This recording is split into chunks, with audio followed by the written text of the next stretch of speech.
ഒരുപാട് നാളത്തെ ആഗ്രഹവും സ്വപ്നവും യാഥാർത്ഥ്യമാവുകയാണെന്ന്. ഇന്ന് 2023 നവംബർ 25. ഇപ്പോൾ സമയം വെളുപ്പിന് 2:20. ദുബായിലെ വീട്ടിൽ നിന്നുള്ള യാത്രയ്ക്കുള്ള തയ്യാറെടുപ്പുകളെല്ലാം പൂർത്തിയായി പുറപ്പെടുകയാണ്. അതെങ്ങോട്ടാണെന്നോ എവിടേക്കാണെന്നോ ഒന്നും പറഞ്ഞില്ലല്ലോ അല്ലേ? അബുദാബി എയർപോർട്ടിൽ നിന്ന് രാവിലെ 6:05 വിസ എയറിൽ അസർബൈജാനിലേക്കുള്ള യാത്രയിലാണ് ഞങ്ങൾ. അബുദാബിയുടെ പുതിയ എയർപോർട്ട് ടെർമിനലിൽ നിന്നുള്ള ഞങ്ങളുടെ ആദ്യത്തെ യാത്ര കൂടിയാണിത്. ടെർമിനൽ ബിൽഡിംഗ് വളരെ ദൂരത്ത് തന്നെ ഞങ്ങൾക്ക് കാണാൻ കഴിയുന്നുണ്ട്. ടെർമിനലിലേക്ക് അടുക്കുകയാണ്. വളരെ വിശാലമായ സൗകര്യങ്ങളൊക്കെയുള്ള വലിയൊരു ടെർമിനൽ ബിൽഡിംഗാണ് അബുദാബി ഇൻ്റർനാഷണൽ എയർപോർട്ടിലെ പുതിയ ടെർമിനൽ. ഈ 2023 നവംബറിനാണ് ഇത് ഓപ്പൺ ചെയ്തത്. യാത്രക്കാർക്കായി ഇത് തുറന്നത്, ഉദ്ഘാടനം ചെയ്തത് നവംബർ മാസത്തിലാണ്, ഈ മാസത്തിലാണ്. ഓരോരോ എയർലൈനുകളുടെ ചെക്ക് ഇൻ കൗണ്ടറിലേക്ക് എളുപ്പത്തിൽ എത്തിച്ചേരാൻ പാകത്തിൽ അതാത് ഗേറ്റുകളുടെ അടുത്ത് തന്നെ അതാത് എയർലൈനുകളുടെ ബോർഡ് വെച്ചിട്ടുണ്ടായിരുന്നു. ചെക്ക് ഇൻ ഇമിഗ്രേഷൻ നടപടികളൊക്കെ വേഗം പൂർത്തിയാക്കി ഞങ്ങൾ ഗേറ്റിലേക്ക് നടക്കുകയാണ്. വളരെ വിശാലമായ സൗകര്യങ്ങളും ഷോപ്പിംഗ് സൗകര്യങ്ങളൊക്കെയായി വളരെ മനോഹരമായി തന്നെ എയർപോർട്ട് സജ്ജീകരിച്ചിട്ടുണ്ട്. അതുമാത്രം തന്നെ കാണേണ്ട ഒരു കാഴ്ച തന്നെയാണ്. വിമാനത്തിൽ കയറിയ പാടെ തന്നെ ഉറങ്ങിപ്പോയി. നല്ല ക്ഷീണമുണ്ടായിരുന്നു. ദുബായിൽ നിന്ന് അബുദാബിയിലേക്കുള്ള യാത്രയുടെ ക്ഷീണത്തിൽ ഉറങ്ങിപ്പോയി. ഇടയ്ക്ക് എപ്പോഴോ ഒന്ന് ഉണർന്ന് പുറത്തേക്ക് നോക്കിയപ്പോൾ കണ്ട കാഴ്ച അതിമനോഹരമായിരുന്നു. അത് വിവരണാതീതം തന്നെയാണ്. പറഞ്ഞറിയിക്കാനാവാത്ത പുലർക്കാല ആകാശ കാഴ്ചയെന്ന് പറയുന്നത്. എവിടെയാണെന്ന്, ആകാശത്താണോ ഭൂമിയിലാണോ എന്ന് തിരിച്ചറിയാൻ പറ്റാത്ത തരത്തിലുള്ള മനോഹരമായൊരു കാഴ്ചയായിരുന്നു അത്. അബുദാബിയിൽ നിന്ന് അസർബൈജാൻ്റെ തലസ്ഥാനമായ ബാക്കുവിൽ എത്തിച്ചേരാൻ 3 മണിക്കൂർ യാത്ര ചെയ്യേണ്ടതുണ്ട്. അസർബൈജാനിലേക്കുള്ള വിസ പ്രോസസ്സൊക്കെ വളരെ എളുപ്പമായിരുന്നു. ഇന്ത്യൻ പാസ്പോർട്ട് ഉള്ളവർക്ക് ഓൺലൈനായി തന്നെ അപേക്ഷിക്കാവുന്നതാണ്. ഓൺലൈനിൽ അസർബൈജാൻ്റെ വിസ പോർട്ടലിലൂടെ ആപ്ലിക്കേഷൻ സബ്മിറ്റ് ചെയ്താൽ 3 ദിവസത്തിനുള്ളിൽ, 3 വർക്കിംഗ് ഡേയ്സിനുള്ളിൽ തന്നെ നമുക്ക് ഓൺലൈനായി തന്നെ ഇമെയിലിലൂടെ തന്നെ ഒരു വിസ അയച്ചു തരുന്നതാണ്. ഏകദേശം $26 വിസ ഫീസായിട്ട് നമ്മൾ അടയ്ക്കേണ്ടത്. അതും ഓൺലൈനിൽ കൂടെ തന്നെ അടയ്ക്കാവുന്നതാണ്.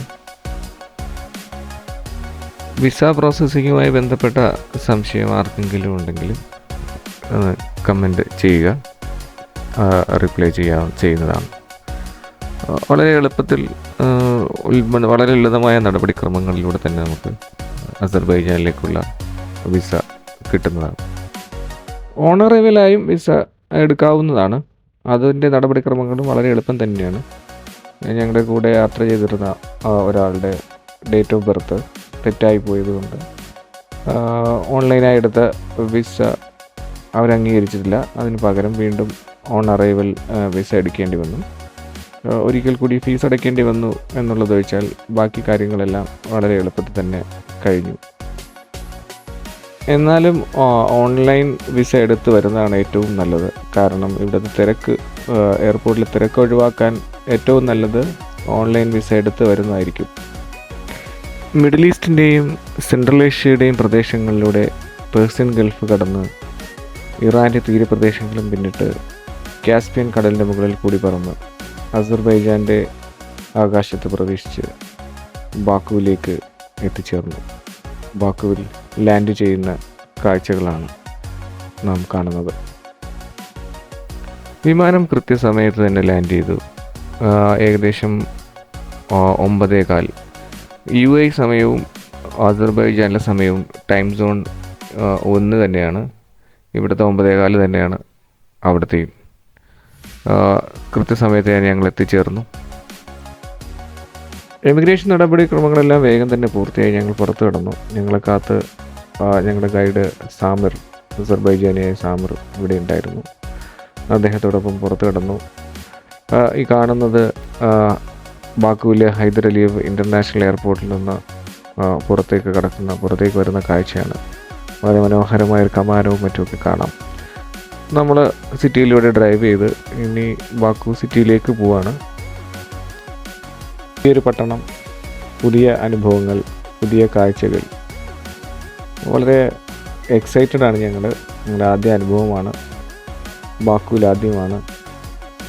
ദൂരെ കാണുന്ന കുന്നുകൾ ഒക്കെ വളരെ മനോഹരമാക്കി തന്നെ നിലനിർത്തിക്കൊണ്ട് കുന്നിൻ ചെരുവുകളിൽ അതിൻ്റെ സ്വാഭാവികത നഷ്ടപ്പെടാത്ത രീതിയിൽ തന്നെ ചെറിയ ചെറിയ വീടുകളൊക്കെ കാണാൻ കഴിയും. ഇത് ഞങ്ങളുടെ ഗൈഡ് സാമിർ. ഇദ്ദേഹത്തെക്കുറിച്ച് പറയാൻ ഒരുപാടുണ്ട്. അത് അടുത്ത വീഡിയോകളിലോ മറ്റുമൊക്കെ വിശദമായി പറയുന്നതാണ്. ഞങ്ങൾ യാത്ര തുടരുകയാണ്. ഇതൊരു വലിയ യാത്രയുടെ, ദീർഘമായൊരു യാത്രയുടെ തുടക്കമാണ്. സാധാരണ യാത്രയിൽ നിന്ന് സാധാരണ അസർബൈജാനിലെ ടൂറിസ്റ്റുകളിൽ വ്യത്യസ്തമായി, അസർബൈജാനിലേക്കുള്ള ടൂറിസ്റ്റ് യാത്രകളിൽ വ്യത്യസ്തമായി ഒരു യാത്രയാണിത്. സാധാരണഗതിയിൽ അസർബൈജാനിലേക്ക് പോകുന്ന സഞ്ചാരികൾ, ടൂറിസ്റ്റുകൾ ചെയ്യുന്നത് ആദ്യ ദിവസം അവർ ബാക്കുവിൽ സ്റ്റേ ചെയ്യും. ബാക്കു സിറ്റി ടൂറൊക്കെ ആയിരിക്കും അവരുടെ പ്ലാനിലുണ്ടാവുക. പക്ഷെ ഞങ്ങൾ തിരഞ്ഞെടുത്തത് ബാക്കുവിൽ നിന്ന് വിദൂരമായ ഒരു പുരാതന പട്ടണമായ ഷേക്കിയിലേക്ക് പോകുകയായിരുന്നു. ഷേക്കിയിൽ ഒരു ദിവസം സ്റ്റേ ചെയ്യുക എന്നുള്ളതായിരുന്നു ഞങ്ങളുടെ പ്ലാൻ. സാധാരണ ഗതിയിൽ യാത്രക്കാരും തിരഞ്ഞെടുക്കാത്ത ഒരു ട്രാവൽ പ്ലാനാണിത്. ഷേക്കി വളരെ ചരിത്ര പ്രാധാന്യമുള്ളൊരു പുരാതനമായൊരു വളരെ പഴയ ഒരു സിറ്റിയാണ്. അവിടേക്കുള്ള യാത്രയാണിത്. അസർബൈജാനിലെ ക്യാപിറ്റലായ ബാക്കുവിൽ നിന്ന് ഷേക്കിയിലേക്ക് ഏകദേശം 5 മണിക്കൂർ യാത്ര ചെയ്യേണ്ടതുണ്ട്. ഷേക്കിയിലേക്കുള്ള ആ യാത്ര അതിമനോഹരമായ റൂട്ടിലൂടെയുള്ള യാത്രയാണിത്. അത് കണ്ട് അറിഞ്ഞ് അനുഭവിക്കേണ്ട ഒരു യാത്ര തന്നെയാണ്. ഷേക്കിയിലേക്ക് പോകുന്നത് ഗബാല റൂട്ടിലാണ്. ബാക്കുവിൽ നിന്ന് ഗബാല വഴിയാണ് ഷേക്കിയിലേക്ക്. ഗബാല കഴിഞ്ഞിട്ടാണ് ഷേക്കി വരുന്നത്. സാധാരണ യാത്രക്കാർ ബാക്കുവിൽ നിന്ന് നേരെ ഗബാലയ്ക്ക് ഒരു 1-2 ദിവസം അവിടെ സ്റ്റേ ചെയ്യുന്നു, തിരിച്ച് ബാക്കുവിൽ വരുന്നു. അങ്ങനെയാണ് അവർ ട്രാവൽ പ്ലാൻ ഉണ്ടാവുക. ഞങ്ങൾ തിരഞ്ഞെടുത്തത് നേരെ ഷേക്കിയിലേക്ക് പോകുന്ന ഒരു പ്ലാനായിരുന്നു. വളരെ വളരെ മനോഹരമായ, അതിമനോഹരമായ ഒരു യാത്രാ അനുഭവം തന്നെയാണിത്. റോഡിന് ഇരുവശവും കാണുന്ന, ഇപ്പോൾ അടുത്ത മഞ്ഞുകാലത്തെ വരവേൽക്കാനായി മരങ്ങളെല്ലാം തയ്യാറായി, ഇലകളെല്ലാം മഞ്ഞ കളറായി. ഇനി അത് പൊഴിഞ്ഞ് ഒരു വളരെ മനോഹരമായൊരു കാഴ്ചയാണ് നമുക്ക് യാത്രയിലുടനീളം കാണാൻ കഴിയുക. ബാക്കുവിൽ നിന്ന് വിടുമ്പോൾ കാണുന്ന കുറേ മൊട്ടക്കുന്നുകൾ കഴിഞ്ഞാൽ പിന്നെ അതിമനോഹരമായ പച്ചപ്പും ഒക്കെയാണ് കാണാൻ കഴിയുക. വരുന്ന ഈ ഷേക്കിയിലേക്കുള്ള യാത്രാമധ്യേ ഞങ്ങൾ പല സ്റ്റോപ്പ് ഓവറുകളിലും വണ്ടി നിർത്തി കാഴ്ചകളെല്ലാം കണ്ട് ഒപ്പിയെടുത്ത് ഇങ്ങനെ സാവധാനത്തിലുള്ള യാത്രയായിരുന്നു. അങ്ങ് ദൂരെ നമ്മളാ കാണുന്നത് കോക്കസസ് പർവ്വതനിരകളുടെ ഭാഗമാണ്. മഞ്ഞുമൂടി കിടക്കുന്ന പർവ്വതത്തലപ്പുകൾ കാണാൻ എന്ത് ഭംഗിയാണ് നോക്കൂ. അസർബൈജാൻ എന്ന് പറയുന്നത് യൂറോപ്പ്, ഏഷ്യ എന്നീ ഭൂഖണ്ഡങ്ങളുടെ മാർഗമധ്യം സ്ഥിതി ചെയ്യുന്ന ഒരു പ്രത്യേക ഭൗമശാസ്ത്ര സ്ഥാനമുള്ള രാജ്യമാണ്. കാസ്പിയൻ കടലിൻ്റെ പടിഞ്ഞാറ് തീരത്ത് സ്ഥിതി ചെയ്യുന്ന ഈ രാജ്യത്തിൻ്റെ വടക്ക് ഭാഗത്ത് റഷ്യയും, പടിഞ്ഞാറ് ഭാഗത്ത് ജോർജിയ, അർമേനിയയും, തെക്ക് ഭാഗത്ത് ഇറാനുമാണുള്ളത്. ഷേക്കിയിലേക്കുള്ള ഈ സുദീർഘമായ യാത്രയുടെ പലയിടത്തും ഞങ്ങൾ കാർ നിർത്തി മനോഹരമായ കാഴ്ചകളൊക്കെ ഒപ്പിയെടുത്ത് മുന്നോട്ട് പോവുകയായിരുന്നു. യാത്ര അതിമനോഹരമായിരുന്നു. പർവ്വതനിരകൾ, വൃക്ഷത്തോട്ടങ്ങൾ, ചെറിയ ഗ്രാമങ്ങൾ ഒക്കെ പിന്നിട്ട് ഉള്ളൊരു യാത്ര, അവിസ്മരണീയമായൊരു യാത്ര തന്നെയായിരുന്നു എന്ന് പറയേണ്ടതുണ്ട്. ദീർഘമായ യാത്രയുടെ അവസാനം ഞങ്ങൾ ഷേക്കിയിൽ എത്തിച്ചേർന്നു. ഏകദേശം വൈകുന്നേരം 6 മണിയോടുകൂടി ഞങ്ങൾ ഷേക്കിയിൽ ഹോട്ടലിലെത്തി. ഞങ്ങളവിടെ താമസിച്ചത് മസാര ഷേക്കി സിറ്റി ഹോട്ടൽ എന്നൊരു ഹോട്ടലിലായിരുന്നു. ആ ഹോട്ടലിൻ്റെ പുറത്തുള്ള കാഴ്ചകളാണത്. വളരെ ഭംഗിയായ, വളരെ മനോഹരമായ ഒരു ഗ്രാമാന്തരീക്ഷത്തിലുള്ളൊരു പ്രദേശത്തായിരുന്നു ഈ ഹോട്ടൽ സ്ഥിതി ചെയ്തത്. ഞങ്ങൾ ഹോട്ടലിൽ ചെക്കിനൊക്കെ കഴിഞ്ഞു.